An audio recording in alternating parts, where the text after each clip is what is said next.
Your office is waiting for you, boy. Fine. Did you hear that? I moved Evans down the hall and fixed his office up for you. Son, take a look at that.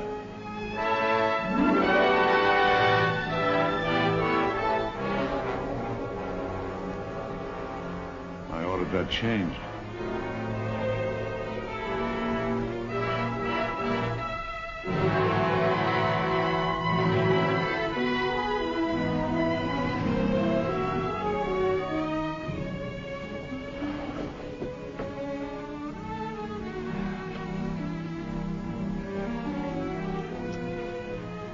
Son, you heard what the attorney said. It might take several months. I only heard what J.R. ordered.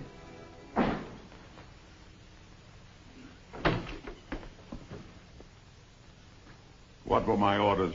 I tried, J.R., but your attorney said it was a legal matter. It takes quite a bit of doing to change the name of a corporation, J.R. You know that. Do you know you ruined my son's homecoming? But, J.R., you just can't make that big a change with only 2 days' notice. I talked to your attorneys. I was trying to protect you. They said that I... Get out of here. Dad. Do you know how long I've been waiting for this day to come? To bring my son home from college and show what I worked so hard for all my life? To show the world it's Compton and Son? But, J.R., your attorneys are still working on it. If he isn't out of this plant within 10 minutes, have the factory police throw him out.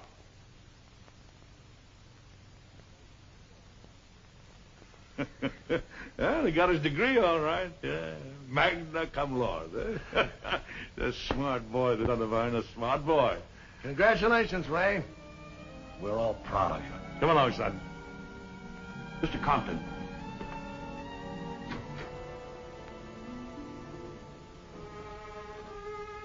Well, here's your office, son. I want you close to me.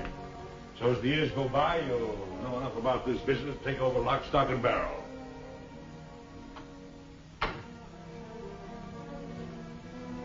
Nice office, Dad. You're not really going to fire Mr. Cornwell, are you? Well, of course I am. But hasn't he been with you a long time? Apparently not long enough to know that when I give an order, it's an order. Look, Dad, he didn't spoil my homecoming. I appreciate you wanting to put my name in the firm. My son, there is no room for softness in the Compton world. What with taxes, when your competitors trying to cut your throat at every opportunity, and agitators and commies trying to get into your factory, they'll throttle you. You've got to be hard. You've got to be as hard as the steel in this sword.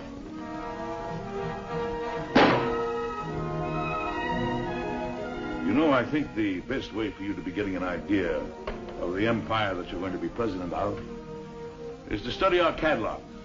Find out what every factory is making. Evans, come in. That seems like a destructive way to make a point. The important thing is I made it. No halfway measures in anything. Remember that, my boy.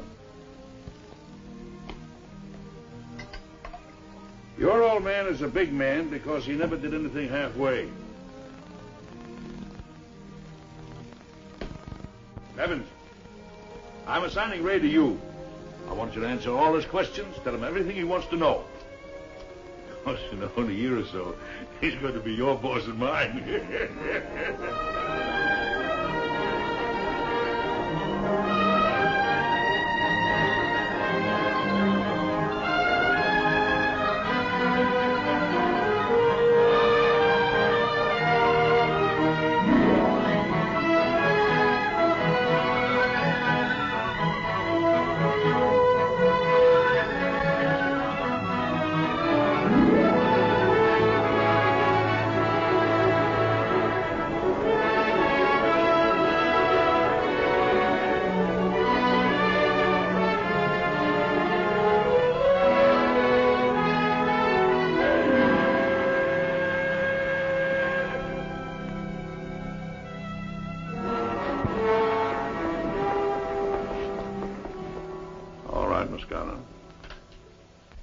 There's Compton 6.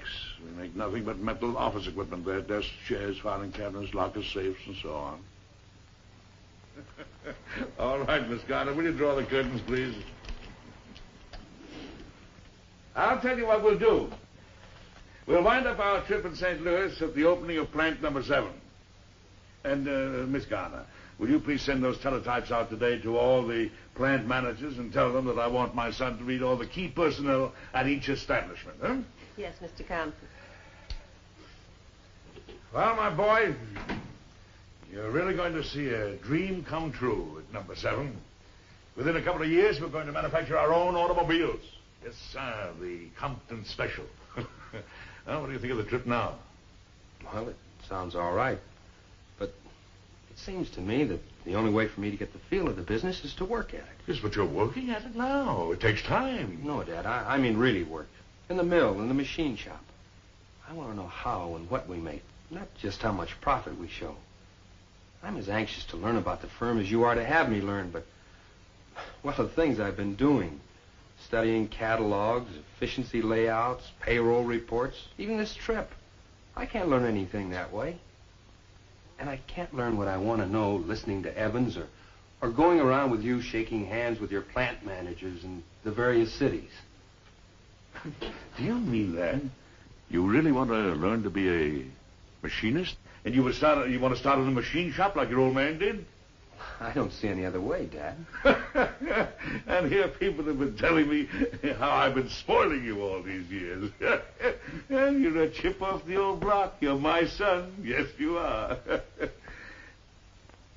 Come here. I don't know whether you've ever seen this, but it might interest you. That's where I started. You don't have to do it the hard way like your old man did. But I'm glad you want to do it. You start the machine shop on Monday. Ray Compton, apprentice. No favors. No special treatment. I've got to do it on my own. Right.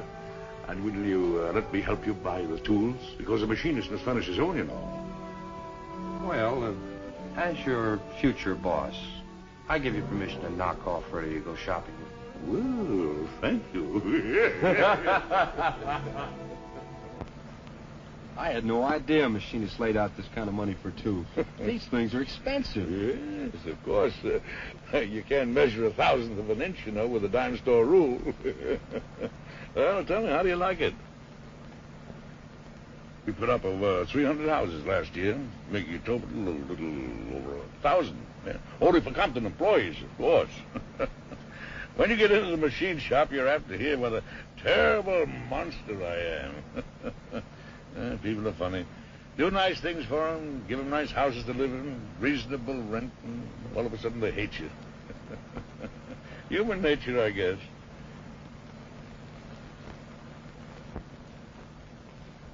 Every single place. It's amazing.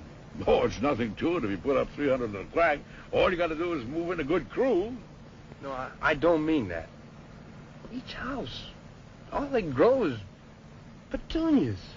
Why? Well, because I like petunias. I keep a dozen gardeners working on those places the year round. Keep them in order. You know, the double ruffle petunia is a very attractive flower. But I like the nice old-fashioned one, the single one, you know. The color is more distinctive. You mean they can't grow any other kind? A rose bush? Some other flower? Oh, of course not. They're my houses and my gardens, aren't they? Well, yes, but... Look, son, I pay my help good wages. I give them nice places to live in. And if any man doesn't like the way I run my business or the town, well, it's a free country. He can go someplace else. But as long as he's working for me and he lives in the town that I built and own, he's got to do it my way. Or our way. That's why I'm counting on you to keep things the way they are when you take over someday. Have you heard from Betty Coughlin since you've been back? Well, she won't be back from Europe for at least 9 months, maybe a year. Mm-hmm. Do you think you two will ever get together? I hadn't thought much about it. Oh, I'd think about it if I was you.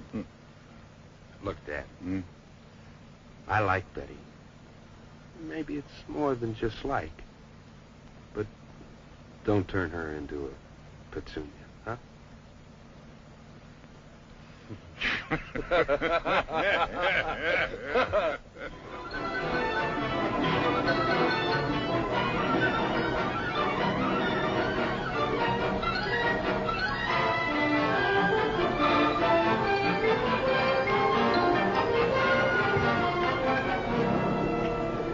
Compton. I guess you're all ready to go to work, huh? Yes, sir. I'd appreciate it if you didn't call me Mr. Compton. Just treat me like any other fella starting out to work here. Anything you say, Ray. Well, apprentices don't generally get anything but dirty work to do, but in your case... Oh, I'm not afraid of dirt. Well, Mr. Evans said that you'd like to learn something about the machine tools, lathes, gear cutters, and whatnot. Yes, sir. Well, let's see. I know. I'll start you out with Ed Jinks. He's one of our top men. Come on. Jinks, shut off the lathe. I just put on a new apprentice. Turned him over to you. Teach him how to run a lathe. Ray, this is Ed Jinks. How do you do, Mr. Jenks? Hello. Ray, don't forget what I told you. I'm holding you responsible in case he gets hurt.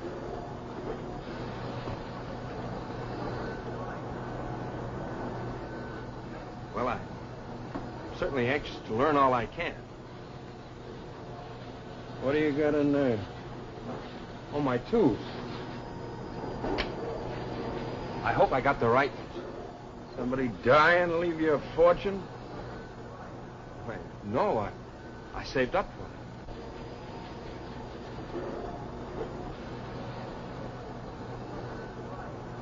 it. Look, this is a lathe.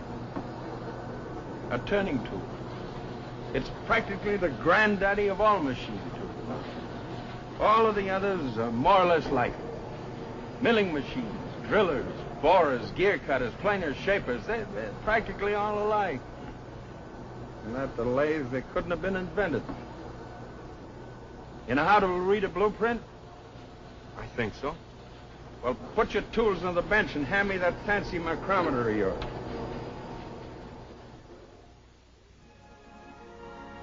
How much longer do you intend to stay in the machine shop?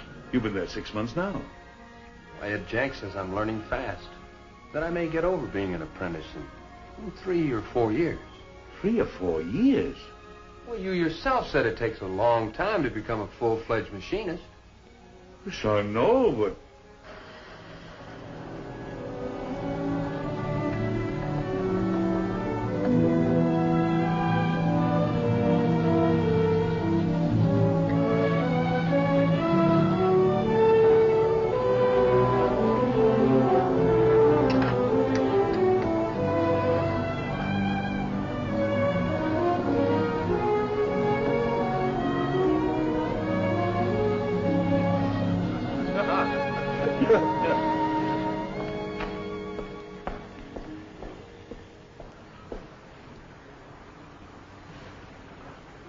Know something, Ed? With all those machines in there and all you guys that know how to run them, it still isn't a very efficient factory, is it? Huh? Boy, you lost me. No, what I mean is, do you ever get a feeling of accomplishment out of what you're doing? Like I'm getting, I mean. I don't know. I get a lift out of the fact that you've learned something that I taught you to do. But how do you feel about what you make? Nothing much anymore. None of us work for anything but the checks now. That's the way it seems to me, too. Even after working here almost a year, men perform what, to me, seem like minor miracles of precision. And they don't seem to get any kick out of it at all. The only kick that anybody gets out of working for Compton is in the seat of the pants.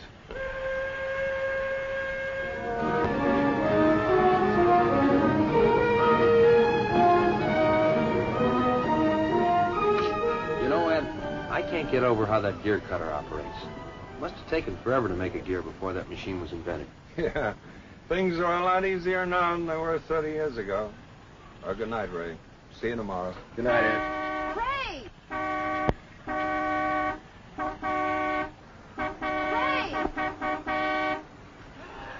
Well, I didn't believe it when Daddy told me you were actually working. Now I have to. J.R. Compton's son in overalls. And I left a perfectly beautiful, clean young man in Rome to hurry back to this. What's the idea, a joke, or are you slumming? Let's get out of here. Hey, Dick. Say, do you know who's been your partner for the past year? No. Old man Compton's son. Oh, no. Well, good night, boy. Good night.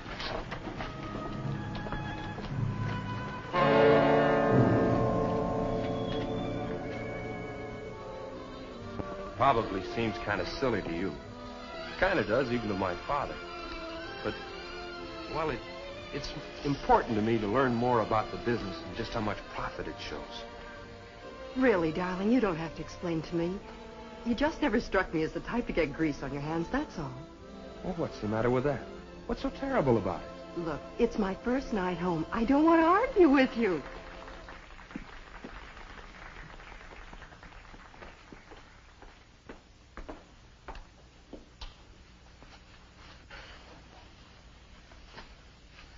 I don't want to argue either, but, well, the way you make it sound, if somebody works with their hands and gets a little dirty doing it, he's something out of a sewer. I didn't say that. Well, it sounded that way. I was just a little surprised, that's all. After all, darling, I remember when you wouldn't even change a tire on a car. You had to call a motor club to keep from getting yourself dirty. I come home and find you wallowing in it. You know, I've learned more in that machine shop in 1 year than I've learned all the rest of my life put together. Betty, you should meet Ed Jenks. He can run a lathe with his eyes closed. A what? A lathe. It's a turning tool. Well, see the legs on that chair? They can be duplicated on a lathe. I don't think they were made that way, though. You used to be more interested in my legs than those on a chair. I still am. Did you get lots of whistles in Europe? I don't answer to anybody's whistle but yours. You're spoiled. Spoil me some more. Let's get in the car and drive somewhere. Not tonight, honey. It's too late. Late? Well, it isn't even midnight. But you forget I'm a working man now. Have to be on the job at 8 o'clock. 8 o'clock? In the morning? You'd be surprised how many people get up that early. Even earlier, lots of them. How long are you going to keep up this stupid masquerade? It's not stupid and it's no masquerade. And I'm going to keep at it until I learn what I feel I have to learn. Well, I'm not the type to play second fiddle to a machine. Don't bother to drive me home. I can find better company on the car radio. Ed, what have we got lined up today?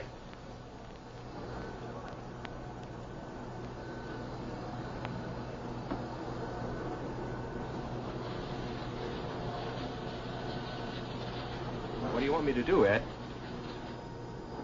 Suit yourself, Mr. Compton. It's your factory.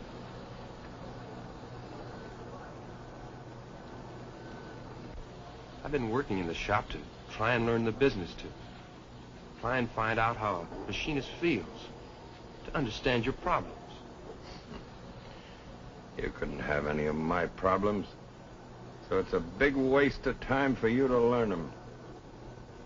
Well, we've been getting along all right, haven't we? Yeah. Men generally get along all right. Till they find out that one of them has been living a lie.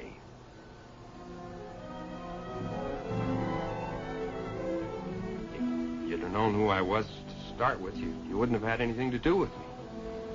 Look, Ed, I'd like to be friends again, like we used to. You better put on your goggles, Mr. Compton. This is liable to throw some chips. What right have you got to be so superior that you can't even be civil to me? Just because I'm the son of the man who owns this factory. I told you to put on your goggles. Here, let me see. You better get the first aid. Come on, get out. He's lucky. The metal didn't strike the eye, just a superficial cut in the lid. No serious damage. Well, that's a good thing. If he had been blinded, I would have... Evans, come in here. Okay, that's all about him. Yes, Mr. Compton. Put a fresh bandage on tonight, and it'll be fine tomorrow. Thanks, Doctor. Evans, did you take care of the shop? All done, J.R. Jenks has been paid off and is on his way. We'll dock Preston a day's pay to teach him a lesson, too. You told them we are holding them strictly responsible. Yes, but after all, he wasn't at the machine when it Wait a happened. minute. You mean that Jenks has been fired because of this? Naturally. Naturally. It wasn't his fault. He told me to put the goggles on.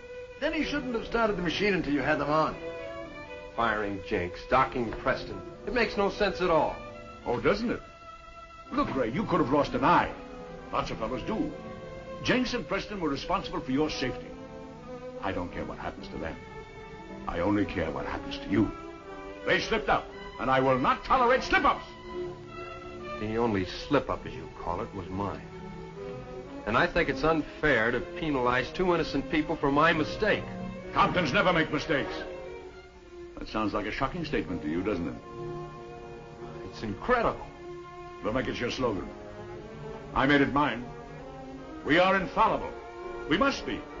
Otherwise, how could we have risen to the position of importance and power we enjoy? Other people go wrong, but you as a Compton are never wrong. You can't possibly be serious. I was never more serious in my life. How do you think I built up this corporation? By admitting my mistakes? Of course I made mistakes, hundreds of them. But nobody could prove it because they wouldn't dare. And I could yell louder than the other fellow. And bear that in mind. The fellow that can yell the loudest always wins the argument. So, cultivate your lungs. What has this got to do with firing at Jenks? Everything. Jenks because he started the machine before you had your goggles on. And Preston because he should have been more watchful. And even though I ignored the warning to wear my goggles, I'm right because my name is Compton? Exactly. Now go home, have a rest, take care of that eye, and think over what I said. Remember it. It's the philosophy of success. I think it's rotten.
I'd like to see Mr. Ed Jenks. I'm sorry he hasn't come home from work yet. Would you like to come in and wait for him? Well, thanks. I'm his daughter, Jane. I just got home from the office. Won't you make yourself at home?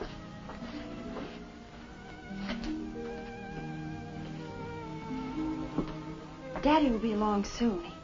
He's hardly ever late, unless his foreman keeps him over for something. Would you excuse me a moment?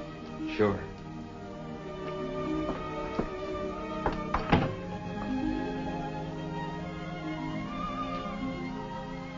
Do you work with Daddy?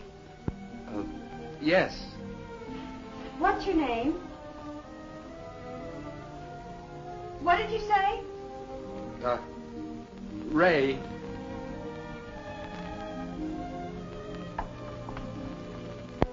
Ray what? Compton. Compton? You must take an awful ribbing, having that name in this town. What's the matter with your eye? Oh, it's nothing. It's just a little scratch. Would you like some lemonade or something? No, thanks. I've got to get my dinner started. Did Daddy invite you for dinner? No. That's good, because I only bought 2 chops. Somebody'd have to end up with scrambled eggs. I like scrambled eggs. Ray Compton, are you... You said you worked with Daddy. Oh, I did.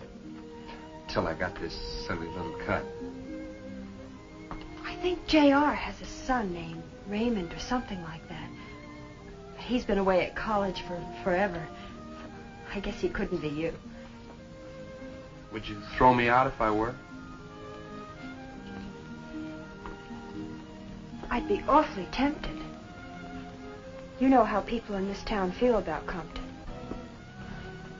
I've really got to start my dinner. I'd better wait outside for your father. Oh, but you're perfectly welcome to wait here. No, I'm not. I'm J.R.'s son. What I mean is... Oh, never mind.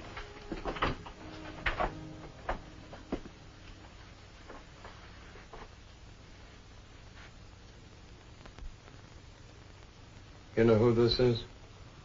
I just found out. Yeah, Doc. I want to tell you, I didn't have anything to do with your being fired. All right. You've cleared your conscience. You better leave now.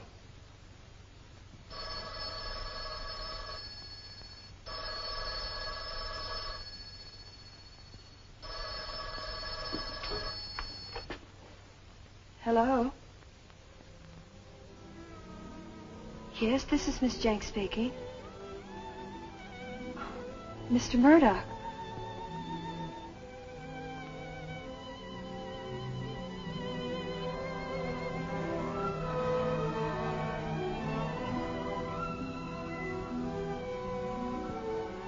I see.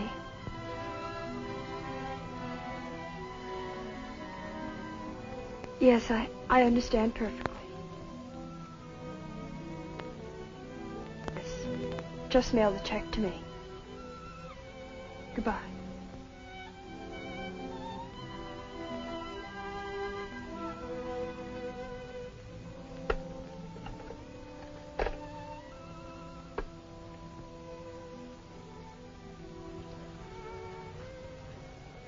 Comptons don't lose a minute, do they? I've just been fired, too.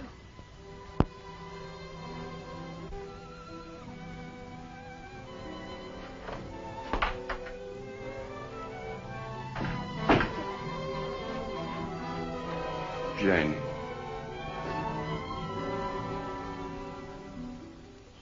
Well, where is this Mr. Murdoch?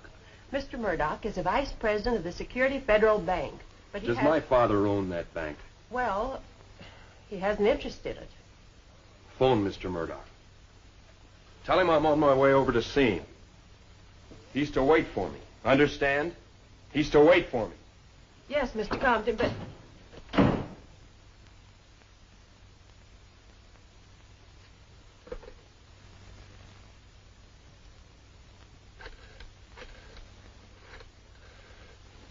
May I inquire just why you're interested in Miss Jenks? No, you may not. I want to know why she was fired. With all respect to you, Mr. Compton, that is the bank's business. Look, I'd better straighten you out about something. Remember, I'm the heir to the Compton estate. Someday I'm going to take over my father's business, lock, stock, and barrel. And you may be one of the first people I get rid of unless you get off that plush horse of yours and tell me what I want to know. Why, anything, Mr. Compton. Anything at all. Who told you to fire Miss Jenks?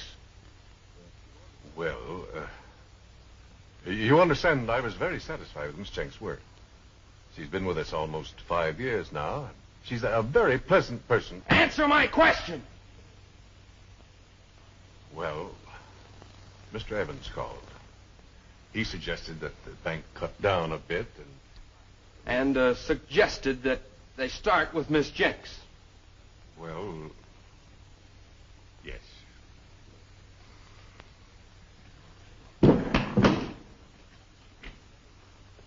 And she's a perfect secretary in every way. She works hard, minds her own business. But just because her name happens to be Jenks, because she's the daughter of a man whom you blindly choose to hold responsible for this accident to my eye, you fire her too. Now go ahead. I dare you to justify that kind of action.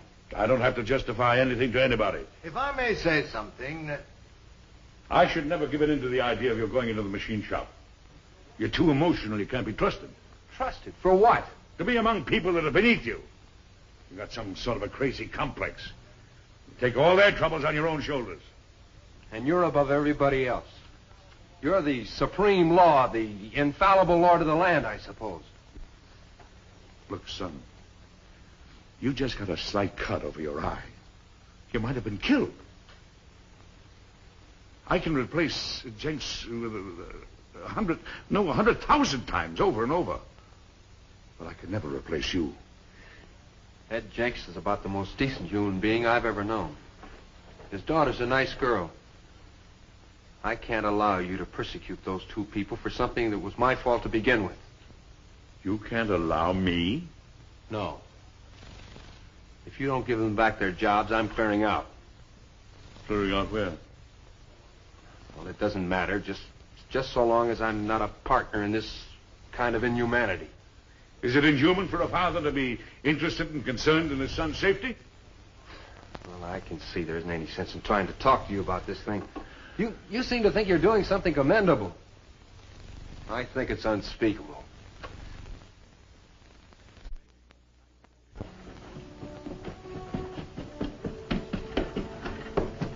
But your father said you ought to stay in. If he phones again, just tell him I haven't been home. Where are you going, sir? I don't know, out. I may be home tonight, and I may not.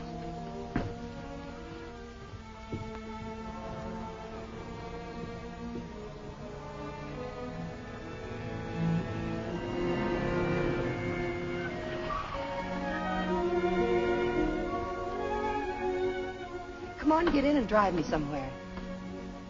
Well, you still mad at me about last night? You're the one who got sore. Well, have it your way. Let's kiss and make up. Whew, you really put your heart behind that one, didn't you? Why didn't you come to the house for dinner with your father? We saw enough of each other today. So I gathered from the way he talked to Daddy. What's happened to you, Ray? Nothing. Oh, yes, something's changed you a lot. I noticed it last night. Now, with all the wild stories I'm hearing, why are you deserting your class? My class, as you call it, is mankind. So's yours, but you just haven't had a chance to find it out yet. So I found it out, that's all. And that's a change for the better as far as I'm concerned. Well, bully for you. What's the next step? Swap this mansion on the hill for a shack across the tracks? No. Maybe get rid of the shacks across the tracks, that's all.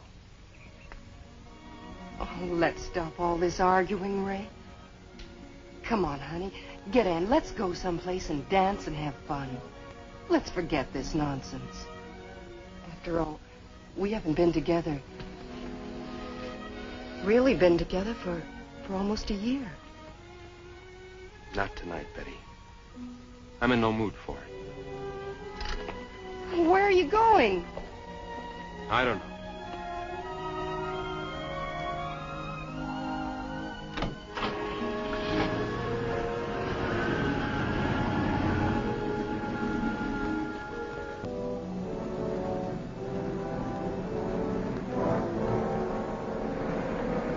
That's him.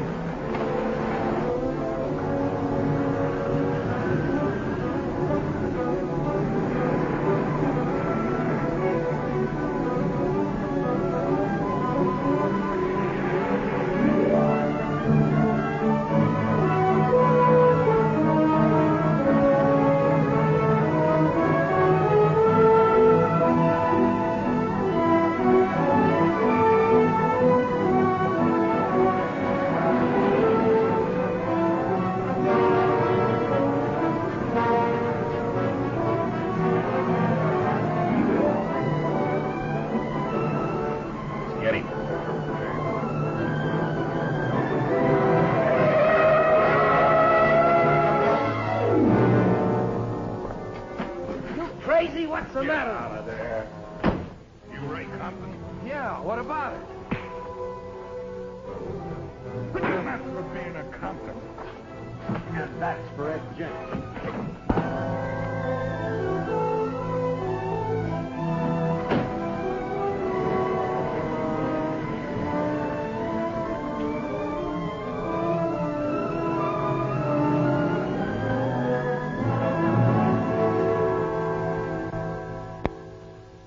Are you sure you never saw the men before? No, I didn't know who they were. Well, didn't they say anything to you? Well, not much. Are you quite sure that Ed Jenks had nothing to do with it? No, of course not. How did I get in here? Well, Highway Patrol found you. Now, you rest. I'm going to find out who did this if I've got to tear that plant apart man by man. That won't change the way the men feel about you and me. It's of no importance of how the men feel about anything. I'll see you again tonight.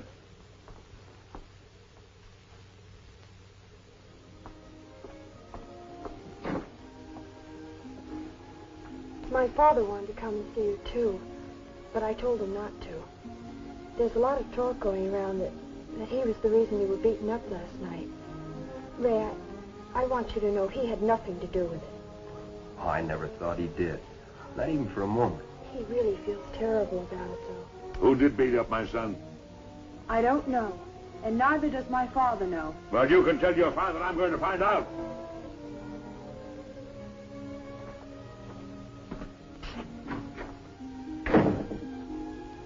What's he going to do? I don't know. But don't you worry. And tell Ed. Tell your father not to worry either.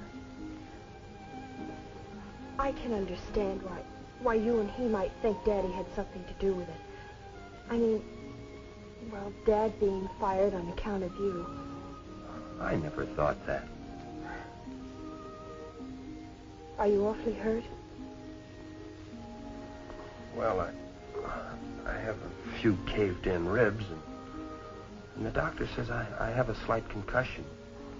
But I'll be all right. Oh, dear. Daddy has the men working on it, trying to find out who did it. What men? Oh, some of his friends, just friends. Jania, I'd like to help your father. He's as anxious as you are to find out who did it. I mean, because... I really would like to help him.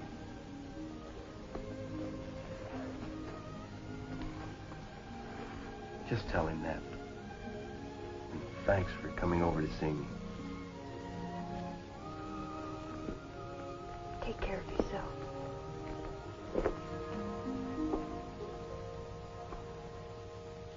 There is no question but what some of you know who committed this assault on my son. Until you come forward and name the criminals, 10 of you will be discharged daily. So think it over. Be loyal to a few hoodlums and lose your job. Be loyal to J.R. Compton and get a reward. Think it over. Does he mean that 10 guys are going to be fired every day, whether they know who done it or not? That's what he means. That will get some action, J.R. It's the only thing they can understand. There might possibly be some demonstrations, Mr. Compton. You're employed to protect the company's property. How you do it is up to you. Yes, sir.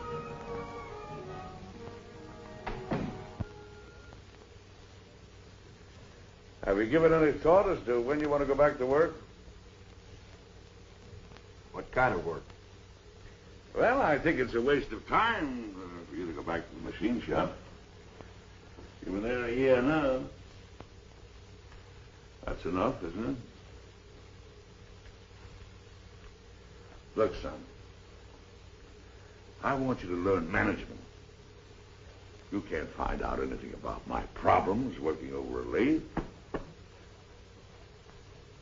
I think I've learned quite a bit about your problems working over a lathe. What have you done about Ed Jenks and his daughter? It's something I'll probably regret for a long time. I told Evans to put him back to work. I only did this to teach you a lesson. You'll not get another honest hour's work out of Jenks, you'll see. You coddle a worker and you create a loafer. What are you creating by these wholesale firings? Well, I stopped that today, too. Not because I wanted to. Not because I was giving in. But I'm going to find out who beat you up if it takes me the rest of my life. I'll start work first of the week. Well, see you in the morning. I've got a date. Yeah? Betty Coughlin? Jane Jenks.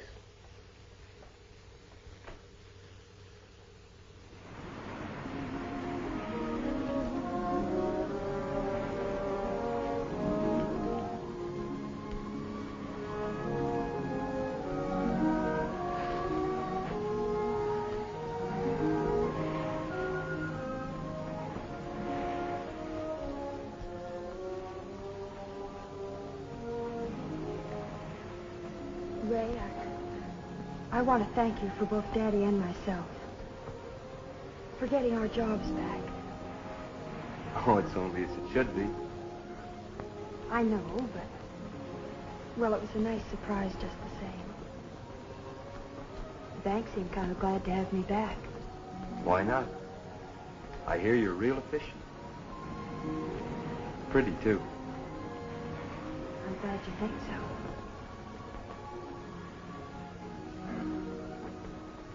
I think a lot of nice things about you. I hope you do about me, too.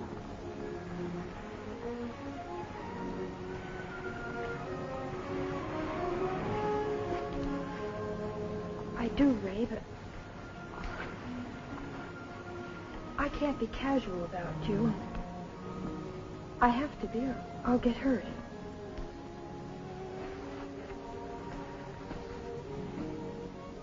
That doesn't make sense. Yes, it does. You're the town rich boy. I'm just one of the girls that works in one of the places your father owns. I'm not any different than most other girls. Oh, yes, you are. Naturally, I'm flattered that you want to take me out.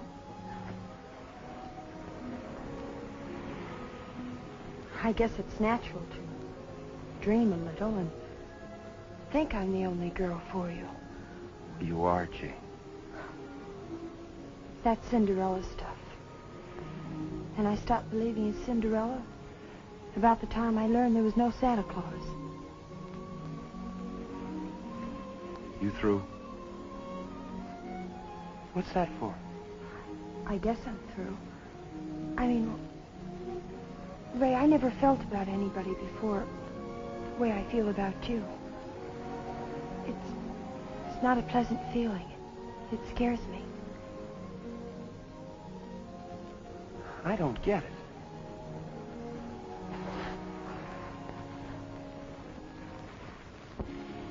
First you say you like me. I do. Then you say you don't like the way you feel about me. I don't.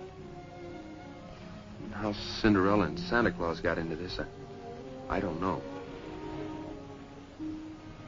All I do know is that I think about you all day and all night. I love you, Jane. Please. Don't punish me just because my father's rich.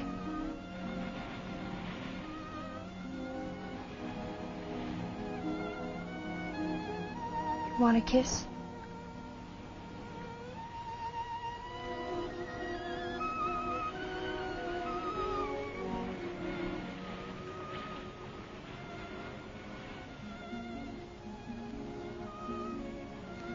Please take me home now. No. Don't try to kiss me again. Just let me go home and think about you for a while.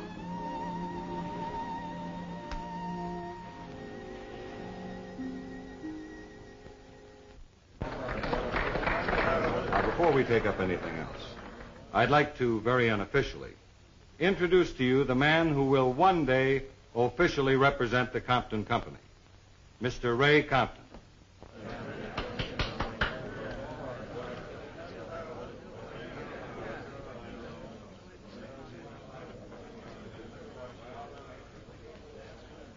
I don't blame you for not quite trusting me. But I would like to make plain why I'm supporting your organization. It's really very simple.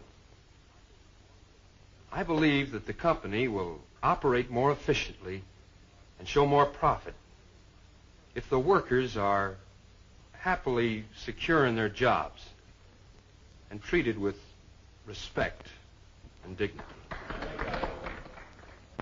And he stood up there, big as life, telling everybody how he was going to support the organization, try to get you to give in to him.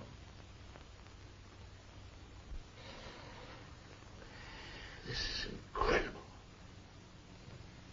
My son working against me? I asked you a question.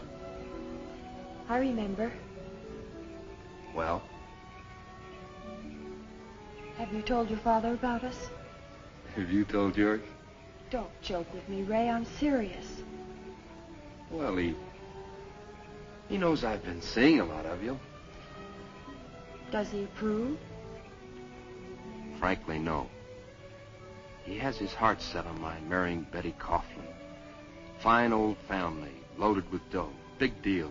Amalgamation of combined fortune. That sort of stuff. The only problem is that I'm in love with you. Clear up to here. And then some. Look, I'm the one that has to approve, not my father. I'm asking you to marry me. I don't know whether I could take it or not, Ray. Being my wife? Being your father's daughter-in-law. The girl from across the tracks who married into the family to get into the Compton fortune. Treated with suspicion all the time as if I wasn't even housebroken. Hey! I ought to take you down to the lake and wash your mouth out with soap. Such awful talk from such a pretty mouth. I'm only trying to be practical, Ray. Realistic. I love you, Jane. How much more realistic does it have to be? I love you too, Ray. But we're both grown up enough to know that, well, that isn't all it takes. The really important part of a marriage is mutual respect and admiration and friendship. I mean real friendship. The kind that goes beyond what generally passes for the word. And I don't know whether we'd ever get a chance to prove how good we were at the important part of a marriage. Why not? Why? Look, you're going to own the factory someday. Most of this town. You'll want to keep them, as you should. You'll have to spend most of your life with people that are, well, on the same level as you are. Even if you don't like it, ever. You'll still have to do it. I don't see what that has to do with it. Ray, I don't want to cost you anything. I never want to have to face the day when I see you looking at me, thinking that you should have married a girl like Betty Coughlin. No, wait, don't interrupt me. A girl who was raised with wealth and able to be at ease with millionaires. Able to be a perfect hostess even to a president of the United States or the Queen of England. I could just see myself in that spot. Any one of my 30 maids could do better. I do love you with all my heart, Ray. I could never stand letting you down. I thank you for your proposal. But you'd better think about it for quite a long time.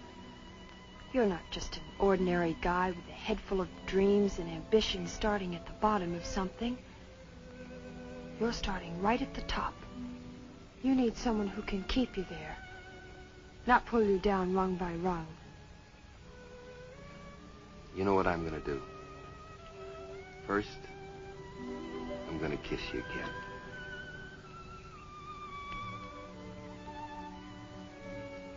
Second, tomorrow I'm going to take you down to see a head doctor and get some of that crazy thinking out of you.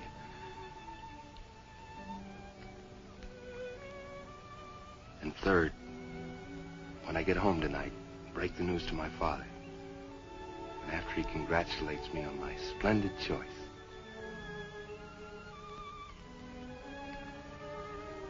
We'll be married. And that'll be that. Now, I don't want to hear anything more out of you except yes.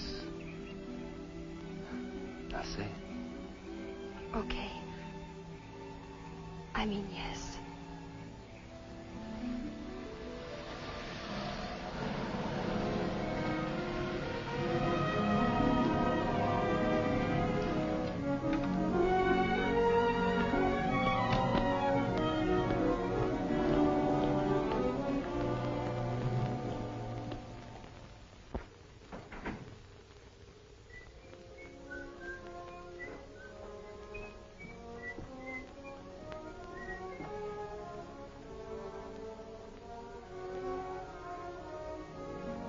Hey, you're still up. Dad, I've got something wonderful to tell you. No? I heard something about you tonight that I don't consider so wonderful. You're at the bottom of all the trouble that's going on at the factory. Can you deny it? What am I being asked to deny? Don't play cagey with me. You know what I'm talking about. Yes, I do. You lost your senses. What could you be thinking of? Here I am grooming you to take over the factory, to take over everything. And the moment that's going on, you're busy selling out to the enemy. Actually lending the name of Compton. Why? Why? Because I want to take over a healthy business, not a sick one. Sick? Yes, sick. You have no efficiency in your factories because you've destroyed the initiative of your men. Not one of them work with you. Or even for you, they just work for a check. And what are you going to give them when they're working for you? Security. A chance to advance for those that want it. Treatment as human beings. Dignity. Fine, fine. We'll trade them that for what we're paying them now. Then see how much work you're going to get out of them on that kind of a basis. There's one very simple principle you can't seem to understand. You can buy a man's time and his physical presence at a certain place. But you can't buy enthusiasm, loyalty, initiative, a man's joy in his work. Joy in working? Yes. Something you must have known once. But you've forgotten it, and that's where the trouble is. I only learned it a little while ago. The joy, the great sense of accomplishment I felt the first time I turned out a perfect piece of work on a lathe. Look at those hands. They were dirty. They had a dignity a man feels when he knows he's done a worthwhile job. You can't treat your machinists like some low species of animal. They're human beings and worthy of respect. Ah, you're soft. Underneath, you're just as soft as she was. She coddled you. She filled your head up with a lot of pap about love thy neighbor. If I had listened to her, why, I'd still be pushing a broom around somebody else's basement. Shut up. Now go back to your precious workers. And tell them from me that Compton will not give in. I'll close up the factory if necessary. And I'll starve them out of town, and you too. Why, you don't deserve to bear my name. Only hers. I told you to shut up! Why, you ungrateful papa!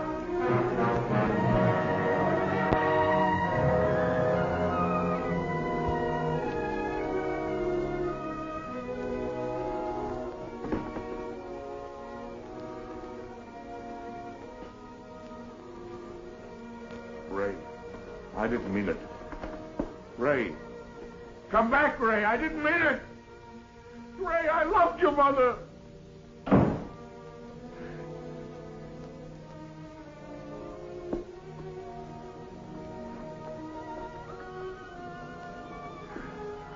Oh, I loved you so much.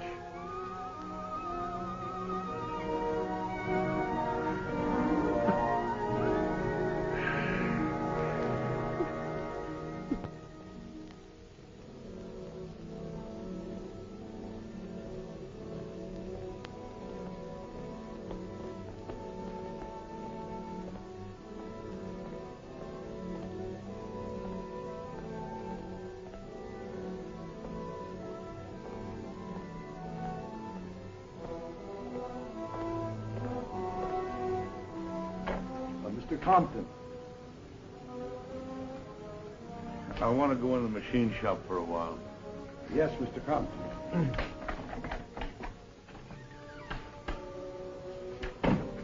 Anything I can do, Mr. Compton? No. Just leave me alone. You go on about your business. Yes, Mr. Compton.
Coming up soon, Mr. Compton. Yeah. Look at that. Take a look. I feel how smooth it is. Isn't it something? And it's absolutely perfect. Isn't that? I made it. I made it from this blueprint.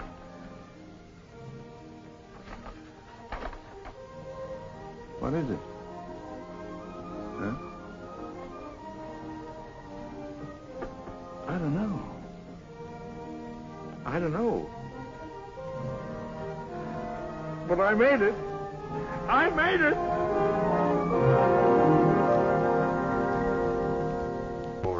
He'll listen to no one. He'll close the factory, go out of business. Look, boy, come over here. Sit down. Look, you're just all wrought up about what happened in between him and you tonight. Oh, not anymore, Ed. I was. I'd have to be to get you out of bed at 3 o'clock in the morning. I don't want his factory. I don't want anything from him. All I want is... I want Jane to be my wife. We'll move away from here and I can make my own living. I don't need my father's money. Neither does your daughter.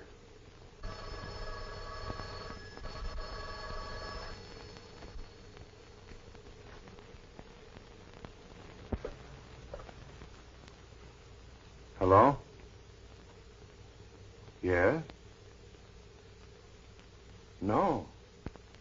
No, you didn't wake me, Mr. Compton. Yeah. I think so. I don't see any reason why not. No. No, 1 o'clock will be fine. What? Yes, he's here. Just a moment.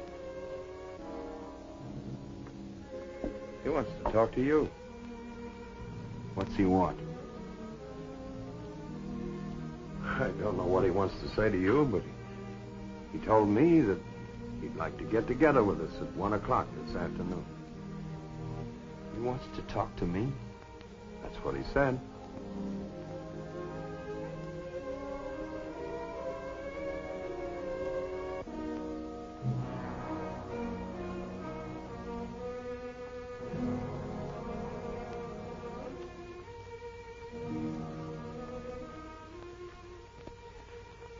Hello?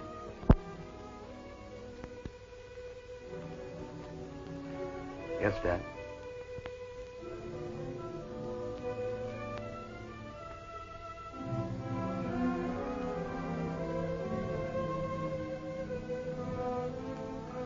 I'd have to believe that you didn't mean that.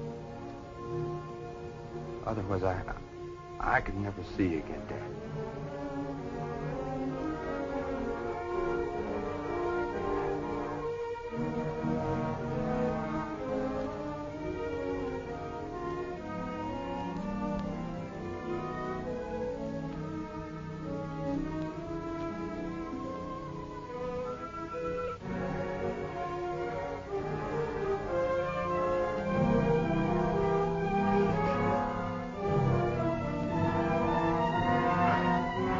Oh, that's Piper's stuff. Wait till you get it down to 875,000. Then you can stand at the same machine with me.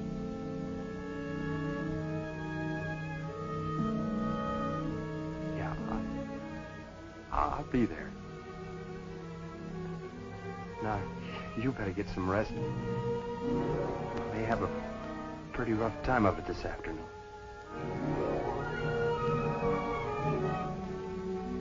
So long, Dad.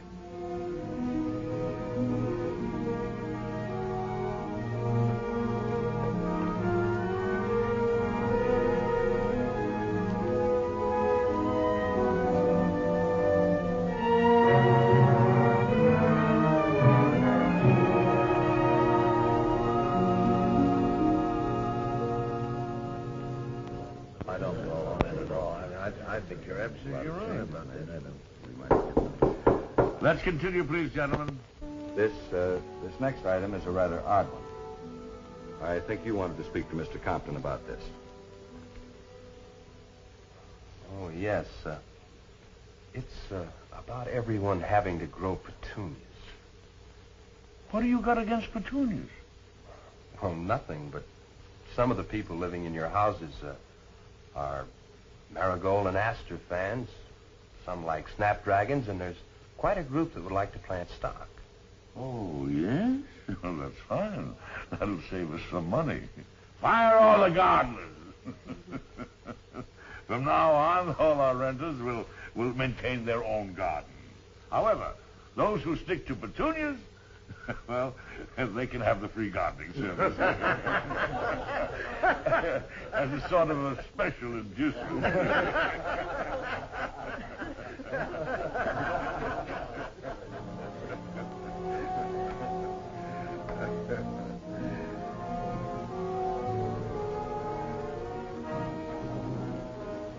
My factory police just picked up 2 of your soapbox orators. What were they doing? They were telling a large group of the men that it was us, the factory police, that beat up your son, that we made a mistake. When did you pick him up? Half an hour ago. Let's have a look at him. Bring him in, Paul.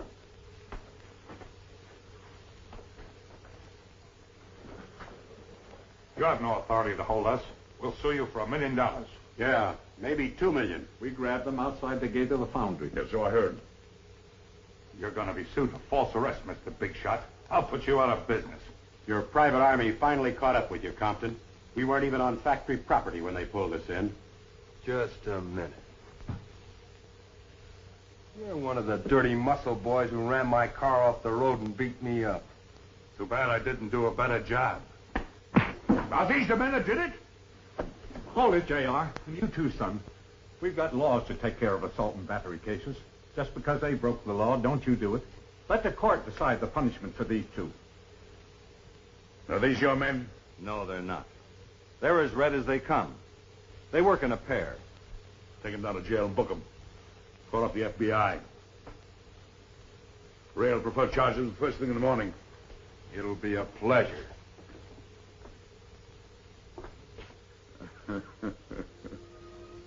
You know, I think it's about time we handed out some presents to help celebrate this wedding anniversary. Hmm?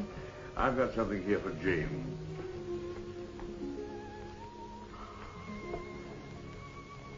Oh, it's heavenly. You like it? Do you mind if I put it on you?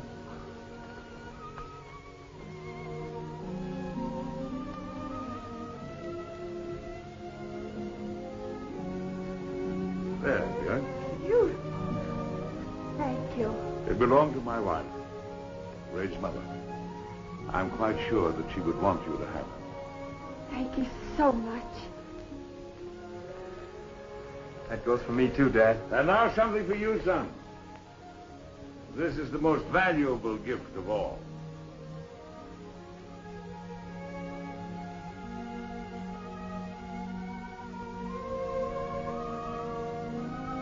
I thought that you ought to have it, inasmuch as you're going to sit in the driver's seat from now on. It'll keep you from forgetting what I forgot. The joy a man feels when he knows that his work is worth doing.